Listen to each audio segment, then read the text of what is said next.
The ISO game is going to get better because of the veteran leadership, the Sherpa-ism of Thaddeus Fett. You watch. Is that a vegetable you're speaking into? That's correct. That's correct. It is a cucumber. Okay.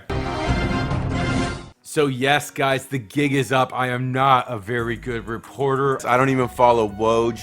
The goal here is educated guesses based on the clues we get from the franchise. Before I get to the heart of this episode, which is grading this small trade for our modern small ball Raptors, I want to first give some shout outs and thank yous. The first thank you goes to Bueno Kitty, who pointed out after I made the Zeller suggestion when he was waived that we could pick him up. Bueno Kitty pointed out that he was injured. Thank you, Bueno Kitty, for checking that out. Good kitty. So if anyone is familiar with that type of injury, it's a patellar avulsion fracture. If anyone has insight in the comments below, pretty please. I have no idea what the rehab time would be. I read 4 to 8 weeks. Secondly, another one of my failures. Let's take a look here, because not only did I screw that one up, I also, and I think Bueno Kitty caught this one too, and I was actually kind of excited about the Thaddeus Young Eubanks trade, as you guys know. But yeah, Bueno Kitty and Kashif are like, hey, he's gone already. They already waived him, you dummy. Stop editing and pay attention to the news. Like I said, terrible reporter. No word on what OG likes about Texas yet. We will keep inquiring. So thank you to the two of you. My next two thank yous go to Cameron Noble, who is a complete stranger, reached out to me and offered some help with my videos. Thank you, Cameron. It was a real pleasure to speak to you. And then two more thank yous. One is going to be the wonderful and talented Brooke. She's a new Raptors fan this year. She's got her Banton jersey. She's looking great in it, looking pretty hot. And she's learning basketball with us this year. So I did a little bit of a conversation with Brooke and another one with a good buddy of mine, Aaron. They helped me kind of like articulate what I want to say in these videos. So I'm going to go through a couple clips from those conversations to help illustrate my point today. And the first point that I want to make is to all the Raps fans who have been pulling for this traditional center in spite of what the Raptors have been doing on the court. So the next shout out goes to Nick. We totally saw eye to eye on wanting to expand our bench, but because of what makes Raptors basketball, we disagreed on what expanding that bench would look like and what type of player it would include. Let's get to that conversation now. You might have to wait for the 2K or for the HD at least, and then you'll be able to read this. But Nick basically and I were talking on D-Flow Hoops site on a Raptors video he did, talking about how Siakam should have got the nod for the All-Star game. We were basically just on a tangent talking about how we hope the Raptors get some bench help. He mentioned a guard, or he was of the persuasion of the 7-footer, and afterwards he was pretty pissed off. And it's the surprise and pissed off that I just don't understand. So I made sure I talked to Brooke and Aaron about this later to explain the situation to two people that don't know basketball that well, but certainly know enough to understand the concepts of what the Raptors are doing according to me. And I ran it by them, and I ran it by them in a way where I explained, hey, picture yourself at practice with the Raptors at the beginning of the year and all throughout the year, and Nick Nurse is doing this. But I honestly think that they're just gonna go with their version of small ball. Because you tell me what's more likely in that locker room. Nick Nurse has been telling them all season, guys, don't try too hard when we put you at center, up against the other team's center, because we're really going to bring in a 7-footer, okay? And then all this really fast-paced transition offense that we play, all of that, and the switchable defense, all of the shit we're practicing all year is just going to go out the window because we're bringing in a 7-footer. Is that likely, Brooke? Yeah, not likely at all. Yeah. No. So when are people going to stop talking about bringing in this 7-footer? The point is, we knew what Raptors basketball was going into the deadline. Why have we been expecting this 7-footer? It would have made no sense to practice all season and then bring in a traditional big who is going to be taking up a lot of minutes. A specialized tool is something else, okay? If you bring in a guy for like a couple mil, if we get a guy off the buyout market that fills that role, sure. But I think we're, at this point, more likely to see a guard or a ball handler. Or we're going to see the rise of Malachi Flynn, one or the other. So before I get into my take on the trade itself, I want to show what the league is saying about this trade, because it's absolute horseshit and they don't understand our team. So let's take a look at the CBS grades. And you can skip ahead. I put the timestamps in the description below for you again. All the grades I'm seeing for the Raptors trade are, not favorable. For instance, here's like the Goran Dragic trade. And what you'll notice here is, they give the Spurs a grade A because they can buy out Dragic. They move up in the draft from the Detroit pick to our pick. And, they get rid of Thad Young, and they're rumored to be buying him out anyway. So the Raptors get a C. Give me a chance to convince you that maybe, these trade grades are kind of superficial. Let's look at the Hawks trade. So it was very obvious when the Hawks traded Reddish to the Knicks that the Knicks got the best player in this trade in Reddish.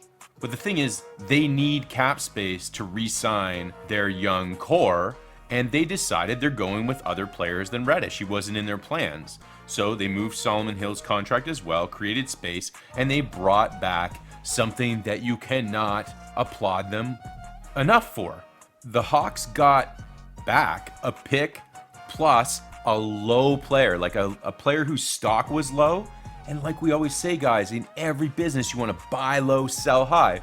So maybe they don't do anything with Knox. Maybe he just goes to the open market. But right now they have bird rights on him, and they could extend him.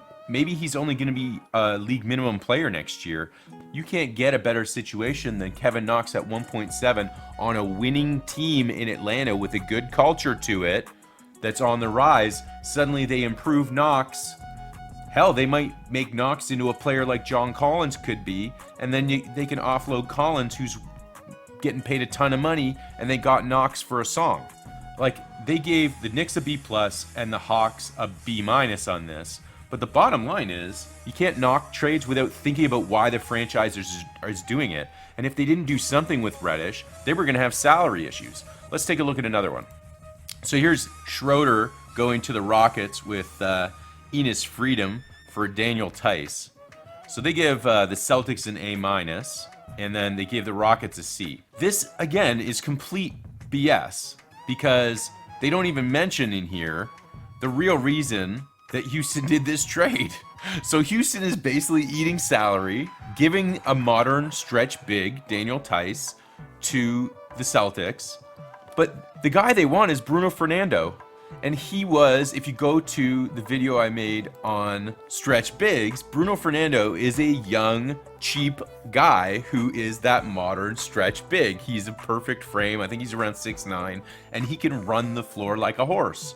So the real interest here for the Houston Rockets is not Schroeder, and it's definitely not Enes Freedom. Okay? It's just Fernando. They're just eating salary, and they have no urgency because John Wall's contract is another year after this one. Now let's take another one. It is so easy to trash on the Kings. Like, here's the CBS grade here. Again, on the surface, Indiana gets an A-. They get Buddy Hield, Halliburton, and Tristan Thompson, whose contract I wouldn't want in a million years. And then everyone bashed the Sacramento move. They get Jeremy Lamb, Justin Holiday, and Domantas Sabonis. But the bottom line is, what is Sacramento actually saying here? So I'm like you guys. If I were Sacramento, Vladi, keep your young guys, get rid of the old guys. But all Sacramento has really done here is, instead of going with the young guys like we thought they would, they've looked at their roster and they said, hey, we think De'Aaron Fox is the best out of him and Halliburton. We love Davion Mitchell, who's defensive first, coming up behind him. Let's go get the all-star Sabonis, who, by the way, is only 25 bloody years old. We still have Harrison Barnes for another year. We got DiVincenzo in another trade. We augment with Holiday. This is not a terrible thing for Sacramento. So I don't know why everyone is so bashing this one. Like, they got off of Halliburton and managed to part ways with Bagley, who they were going to have to renew, and they decided to go this route. I really don't see the major issue here. Again, like the Reddish trade, did the Pacers get the best player in the deal? Maybe, if you don't think Sabonis is the best player. Anyway, I heard, like, NBA Chef did a great one on this one, and I'm with him. Like, Sabonis is potentially the best player, and you just paired him with De'Aaron Fox, who's a year younger, and you still have Harrison Barnes. Sometimes it's not about who got the best player. It's about, did our team achieve its objective based on our team? Beauty is in the eye of the beholder, guys. That's all I can say. So let's keep in mind that if we're going to grade the Raptors trade, we need to grade it based on their roster. Okay? We can't grade the Raptors roster moves based on the LA Lakers roster. We need to look at what the Raptors are. And what are the Raptors? They are a modern small ball team. So I think we've established it's important to grade these small trades for small ball. We're not here to grade it based on what the Lakers would do or what the Philadelphia 76ers would do, because they have a traditional big who is elite already. We don't. It would cost us half our team to get one. It doesn't make sense to grade this trade based on that. So let's not make the mistakes the Stephen A's and the CBS's make. So for more on the particulars of the trade, let's go courtside to our correspondent for all things NBA, Greg Hubbard. Gubs, I understand you're courtside at Scotiabank. That's right, Greg. Here I am at Scotiabank Center, and the Raptors have just taken the court and are taking on a defensive formation. It looks like only OG is there. Did they trade more than Dragic? I see most of the guys I know are missing. No, only Dragic was traded, as far as I know. Okay, but how does that make sense? Because I see the other players. Yes. See, what I've done is I've just superimposed elite players with elite D that are roughly the same size as our Raptors lineup Why? to illustrate a point that if we practice all season doing this, it doesn't make sense to inject a 7-foot center who is slow and fat and can't run the court with us. Okay, that makes sense. Is that a vegetable you're eating? That's correct. That's correct. It is a cucumber. And is there any word on what OG likes about Texas? No word on what OG likes about Texas yet. We will keep inquiring. Okay, thanks, Greg. Thanks for your coverage, Greg. We've already made this point. Thanks, Greg. That's it from Scotiabank. Thank you. Over to you, Greg. Thanks, Greg. So a good buddy of mine is a real sports fan, and he was giving me his breakdown on the Super Bowl game coming up because he's a big football guy. And I was giving him the lowdown on this Raptors trade, kind of going tradesies, informing each other. And here's the breakdown on this trade I gave him, giving him the spin on it. You know, we want to grade this small trade for a modern small ball team. So here's how I explained it to Aaron. So here's what they did. They traded our number 1 pick plus Goran Dragic. Got it? Yep. Yeah, I remember. They traded that to San Antonio, which tells me this was not their home run ball. Like, they might have been investigating doubles, triples, home runs, right? Something fell through, I think, because they took a solid single here. And you know as well as I do, sometimes solid singles are all you need and you bring enough runs in, right? Because they've got lightning in a bottle, just like you're saying, like San Francisco had the other day. You've caught a firefly, you only get to look at it for that moment and then it's gone. That's what's beautiful about sports. It's just lightning in a bottle sometimes in the playoffs. And the Raptors have it. Like, their starting lineup has such good chemistry that the trade is good just from the standpoint of not upsetting the locker room. That's right. Then they get a guy, and they wanted to do one thing money-wise, and that's stay relative to the luxury tax threshold, that keep their salary roughly in the same place. So I don't know, I made a bit of video about that. So they've done that. So they've swapped Goran Dragic's 19 mil for Thaddeus Young's 14 mil, and a kid named Eubanks who looked like he would fit the Raptors, but they immediately waived him. They also traded their number 1 pick. So they sent out Dragic in a number 1 for Thaddeus Young, pretty much only because they dropped the other guy.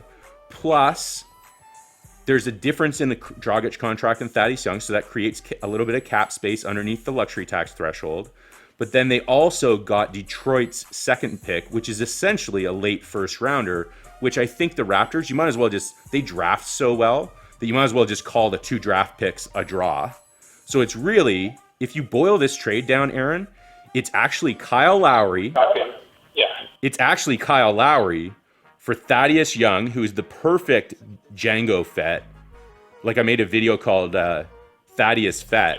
because basically they're cloning. A key part of his game. They got a veteran for money they needed to get it for, on a contract that's reasonable, that they will probably extend him another year or something like that, or offer him a year, but it won't be as expensive as it is now, so they'll be able to use that money to re-sign Boucher or something like that, right? But then they can take this guy. He doesn't mind coming off the bench. He can be a mentor to these guys and show them what this guy did so well in his career, Aaron, is he's sizable, but he could just like suddenly, so they'd get him the ball in the paint on a small guard or something, or even on a guy his own size or slightly bigger, and he would go to post them up because he's big enough to do that. You know how they hop back and use their ass and body to do it? Get him in the paint, and then the opposing player would be getting ready for like some sort of hook shot or something like that. He would just fucking spin and put the ball on the floor and drive like 10 feet to the fucking hole with a dunk. So it's a good part. So basically he's a mentor that comes in that can show a side of an aggressive game that is important for the Raptors because their offense stalls when they're not running in transition. When they get into the half court and the other team has a chance to set up, they stall. Does that make sense? Yeah, so they get Thaddeus Young, plus they're definitely going to bring in another player because they created a roster spot by dropping this Eubanks guy, and they got a little bit of money, so they could bring in a guy from the buyout market. So this trade is not Goran Dragic for Thaddeus Young. This trade is Kyle Lowry for Precious Achiuwa, a player from probably the buyout market, most likely a guard, not a traditional 7-footer, unless the traditional 7-footer is just a cheap tool from the drawer that we could use in specialized situations. But I pretty much guarantee you he's going to be able to run the floor. And then lastly, we get Thaddeus Fett. And Thaddeus Fett is two things. It's the money side of it that keeps us just below the luxury tax threshold. But it's also that we're getting a guy that has a part of his game as a veteran that our guys, we want them to inherit it. So there's a torch to be passed. But then there's one other part of this trade that we really need to focus on, and that is Dr. Fett, Kyle Lowry Fett. And that is the spirit of Raptors basketball being handed down to our youngsters this season by our ring bearers. So this is really Kyle Lowry for Kyle Lowry culture, plus Thaddeus Fett, plus Precious Achiuwa, guys. This is much more than meets the eye. And it does the money side of it. This is not a home run out of the park, grand slam, but sometimes a well-placed single is an inside the park home run and brings home just enough runs to make it worthwhile. Because this season in the postseason is really all about getting a fire in our bellies, because all year our veterans have been telling the youngsters, hey, this is what it's going to be like in the playoffs. Hey, this is what it's like in the dance. That shit's not going to cut it. You can't make those mistakes. And the young guys have absorbed a lot of it, but until they see for themselves, they're not going to get it. So we didn't want to rock the boat. We wanted to breed the culture and establish it. And look at the Memphis Grizzlies. Like, look at the hunger they have this year. That's what we're looking for this year. And we're looking to do the money thing. And the picks don't matter because we're good at drafting. And the ISO game is going to get better because of the veteran leadership, the Sherpa-ism of Thaddeus Fett. You watch. It's going to happen. So lastly, is this modern small ball? And the answer is no. And that's why I've got it crossed out. Because here's the definition of modern: relating to the present or recent times as opposed to remote past. And that seems like it's the right word for this. There's other words such as present day, contemporary, present time, present, and current. The thing is, with modern refers to what is going on right now. And that's not what the Raptors are doing. The Raptors are doing something far more important. The Raptors are actually reacting to what's modern. We're not the Rockets, right? The Rockets were modern small ball. So what we're actually aiming at, the word for it is contemporary. And contemporary is something slightly different. So contemporary is a noun, and it refers to a person or living thing existing at the same time as one another. It's acknowledging what's around you. So our brand of small ball is not just trying to be this novel thing. It's acknowledging what's around us, the Embiids, the Griffins and Aldridges we're gonna face. All of those teams, including the modern small ball ones. Go look at the Cleveland Cavaliers. They're running 4 bigs on the court at any given time. This is contemporary small ball, and our job with it is to formulate our plan for our long arm monster lineups to be able to be marathon men, hang pawns, and catch these guys with their pants down. Our contemporary small ball. As always, guys, it's all about the Larrys. Remember, we're not playing modern ball, we're playing contemporary ball. So Kawhi, have you been listening to me rant about contemporary small ball? I don't even know where you're sitting at. This is important stuff, Kawhi. Come on. The fate of the Raptors is in the balance. This is Chef's Kiss approved. Mwah!